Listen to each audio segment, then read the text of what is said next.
and welcome to this bonus midweek edition of Rising Matchday, this Wednesday, the 25th of August. I'm Owen Evans, here to run through all the stories ahead of tonight's Rising game against Oakland Roots. Coming up on the show. The struggles up top continue, but we also hear for the first time from Rising's new centre forward.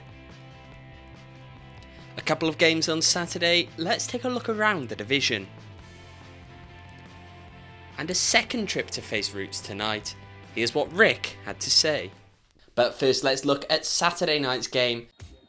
So Rising facing Sacramento for the third time this season, having won both previous encounters in California.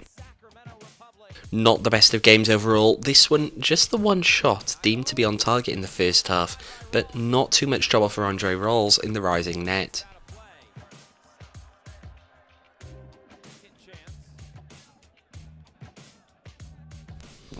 Second half, Sacramento again with a chance.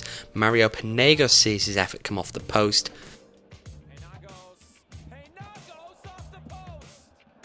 Before this weak effort from Cameron Owasa, easily gathered by Rawls.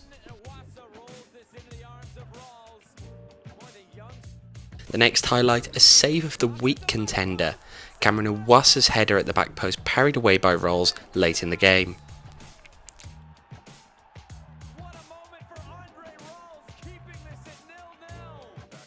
Shortly after, 87th minute, Rising with their first shot on target, though not a particularly dangerous one, off the boot of Prince Sadie. Only one other shot recorded as on target by Rising.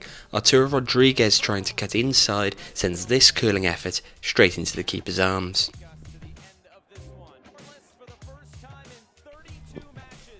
And that'd do it from Wild Horse Pass. A goalless draw for Phoenix, 0-0 against Sacramento. Here's the post-game reaction.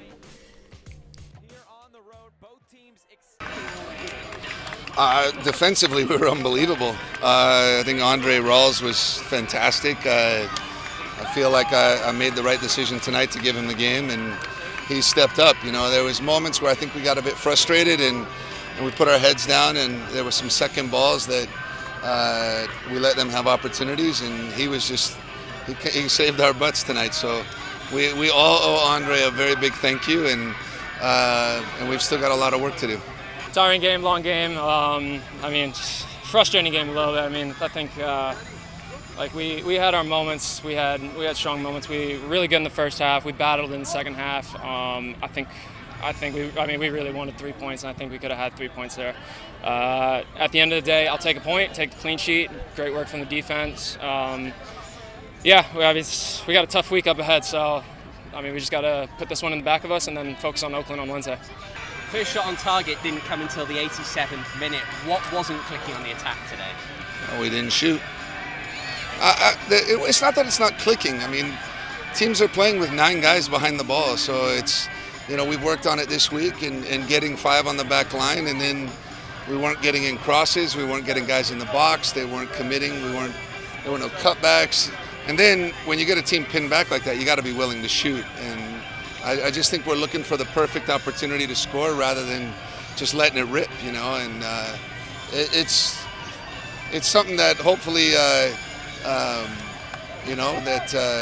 with Darren here, we'll have an experienced forward, I think, that will take those chances. And, David's still got to learn that he's got to be more dangerous up there for us. And I think that overall, Solo, Santi, all the midfielders, when it starts to struggle, they take too many touches. And when we play slow and try to make it an individual game, then we're in trouble. We have to get back to 2-touch movement off the ball. So no goals at Wild Horse Pass, and Rising significantly outshot on the night. Andre Rawls' effort in net earning him Team of the Week plaudits. That game, the first time all season that Rising has failed to score, and as you might expect, the brunt of the blame from both fans and media falling on centre forward David Egbo's shoulders. But what did Rick have to say about his performances and the struggles in attack in general? I'm assuming you're referring to the fact that he hasn't scored a goal. Is that what we're talking about? Well, I think David is still trying to understand how we press and how we defend.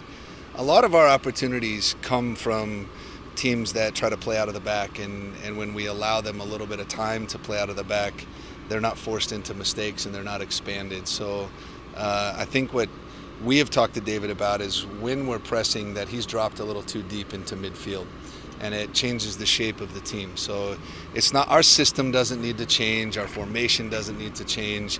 The problem right now is there's just not enough sharp movement. So we've gotten into some really good positions and then we just stand there.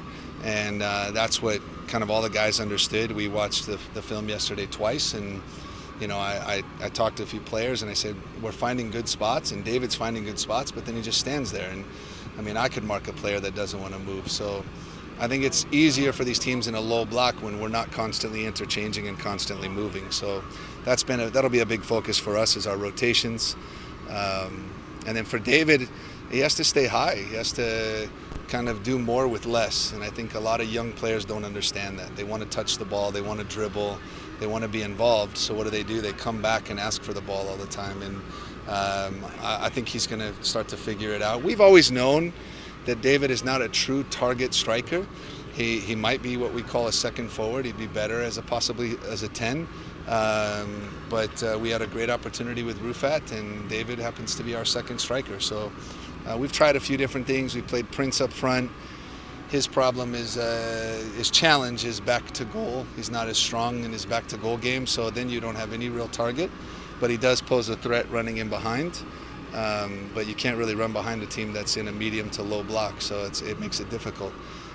In reference to the last two games, it really comes down to just total collective movement, and we're too stationary. But we're finding really good positions. We're getting in dangerous areas. We're just not moving quick off the ball. Last week we worked on where we want to be, the positions we want to get into, and I think that we did that in the game. We just weren't dangerous, and then we didn't show the ability to get a little separation in tight spaces, and I think that sometimes requires experience. It requires focus, concentration. And after I think 20 minutes or so, Sacramento was a bit nervous at the beginning, and we didn't take advantage of it. We should have scored maybe on two of the corners. I think Farrell just missed one, and so did Kev. If you score on either of those set pieces, the game's very different. But after that, I thought Sacramento was very good. Overall they were better. I thought they were the better team. They had a good game plan. They were great on the counter. They were good late in the second half when I think we were fatigued and had run out of ideas. And what I was very, very pleased with was our initial defending was fantastic. Andre, Musa, and Joey Farrell, Tate defensively, even Darnell were very, very good. But our second phase was not very sharp, so that we allowed quite a few opportunities on second balls. I thought 0-0 was probably fair, and that's sad to say at home. So, but they were great. They were much, much better, I think, than the week before. Orange County was good and organized and had to defend a lot more, and we were more dangerous in attack. But I thought Sacramento was just a little bit better on when they got the ball. Of course, there is a new centre forward in town, Darren Mattock, signing with the team last week. Here's what he had to say after his first training session with his new side. I know over the years I've got a couple of teammates from Jamaica that plays in Phoenix, so I know it was a great environment, they did a really good job getting me here, so I've got to give them some credit, but running out there, it's been a couple months since I've played, but I felt really good, It's still going to take some time to really get up to full match fitness, but today was a good day. Again, right away, there's a bunch of great guys here, I feel that from the first day I came here, and the guys showed me nothing but love, and that's been definitely reciprocated to them. Just doing the right stuff on and on the field, and as I said, there's a lot of experience there, but I'm new to Phoenix, so these guys got to take me under their wings a bit and show me the ropes. I already know a lot about Phoenix. As I said, I've got teammates that been here over the years, so I already know about Phoenix. Playing in MLS, we used to always talk about Phoenix Rising. There's a really great organization. As I said, it's been a couple months, maybe three months since I've played, so regardless, it's a new team and you're just going to take your time to get into things. So I'm definitely not going to start right away, but hopefully I can build my minutes up slowly I'm not sure when I'm going to play, but whenever my number is called, if I'm fit, I'll be ready to go. But how quickly can we expect him to become a part of the squad? And what exactly does he bring to the team? Here's what Rick had to say. Imagine pre-season, the first thing you do in pre-season is you play 20 to 30 minutes, then you build that up to 45, and then you get to 60, and then 75, and then maybe 90. In pre-season, it takes 6 weeks. So we're going to try and do it as fast as possible. But Darren he's an Olympic sprinter. And if you said, hey, no pre-season, you're just going to go run a race, the odds of injury are very, very high. So we would be irresponsible if we just pushed him right away. But I've spoken with him, and he understands the importance that he is to our club now. But I'm not willing to risk him getting injured now, because we know that we need him in the playoffs and hopefully beyond. Another very, very high-level player. I mean, this guy's scored a lot of goals in the MLS. He scored in international competition. You can see just in one training today, he has the ideas. I think he had 5 or 6 goals and 4 or 5 assists in 6 minutes of small-sided games. So the guy knows how to play the game.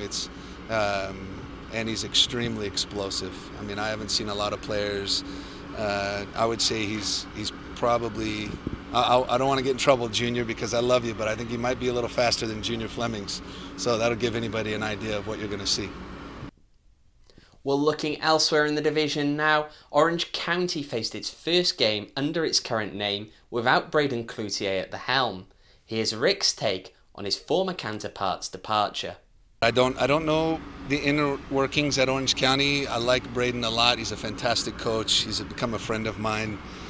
He'll be coaching at a high level really soon, I'm sure. It won't be long before somebody hires him.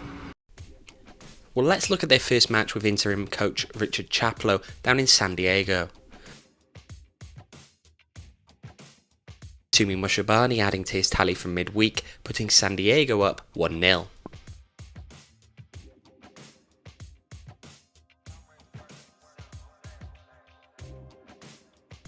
But less than 10 minutes later, Ronaldo Damus beats the defender to draw the scores level.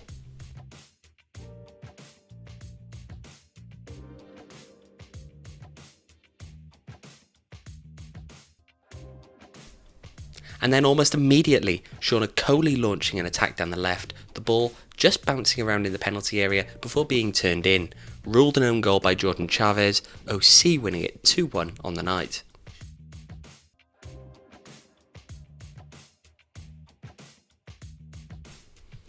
One other game, Las Vegas hosting Oakland Roots. Scoreless first half, but early in the second, Danny Masovsky on target to give Lights a 1-0 lead.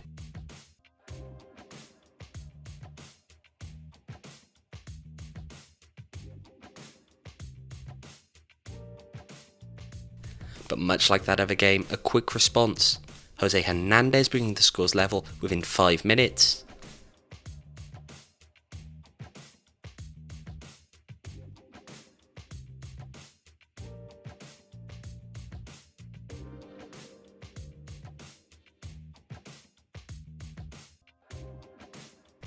Before Jesus Enriquez puts Roots up on the hour mark.